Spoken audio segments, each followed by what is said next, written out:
நம்மளை பிடிக்கணுங்க. உலகத்திலே சிறந்தவனா, உலகத்திலே அழகானவனா, உலகத்திலே முடி நிறைய இருக்கு எனக்கு தான், உலகத்திலே பல்லு ஸ்ட்ராங்கா இருக்கு நான் தான், பவர்ஃபுல்லா இருக்கிறேன் அப்படி நம்மளை நினைக்கணும்.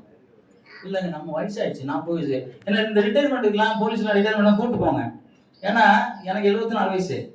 ஏன் அப்போ 70 வயசுல அவங்க ரிட்டையர் ஆகும் கிழவன் இருக்கு வருவாங்க. ஏங்க அப்படிமா கிழவன் ஆகிட்டாங்க மாடு இப்போ தான் பிறந்திருக்கா நீ 1 வயசு பிறந்த 1 வயசு பிறந்தீங்களா, அதுக்கப்புறம் அப்போ நடக்க முடியாது 1 வயசுல, அப்புறம் அப்படியே வந்தீங்கல்ல.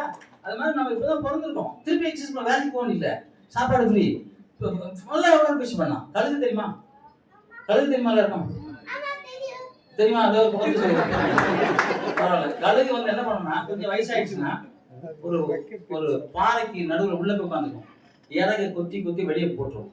அப்புறம் அந்த அழகை உடைச்சிடும், உடைச்சிட்டு திருப்பி உள்ளே இருக்கும், திருப்பி அது வளரும், திருப்பி இளம் கழுகா வெளியே வரும். எத்தனை பேர் தெரியும்?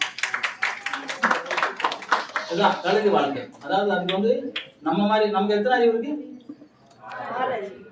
அப்ப நீங்க யாரும் சரியா படிக்கல. 100 அறிவு இருக்கு. யார் படிக்க 6 அறிவு? 100 5% தாங்க நம்ம மூளை யூஸ் பண்றோம். இன்னைக்கு வந்து தாமஸ் ஆல்வா எடிசன் இருக்காருல்ல, 0.5 கரெக்ட், அவ்வளவுதான். அதுக்கு யூஸ் பண்ணல. ஏன்னா திங்க் பண்றதே இல்லைங்க.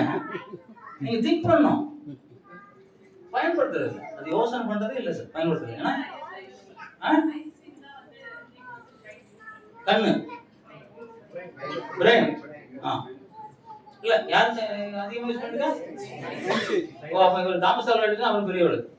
ஓகே, அதுக்கெல்லாம் முன்னாடிங்க திருமூலர்னு ஒருத்தர் நம்ம தமிழர் தெரியுமா? அகத்திய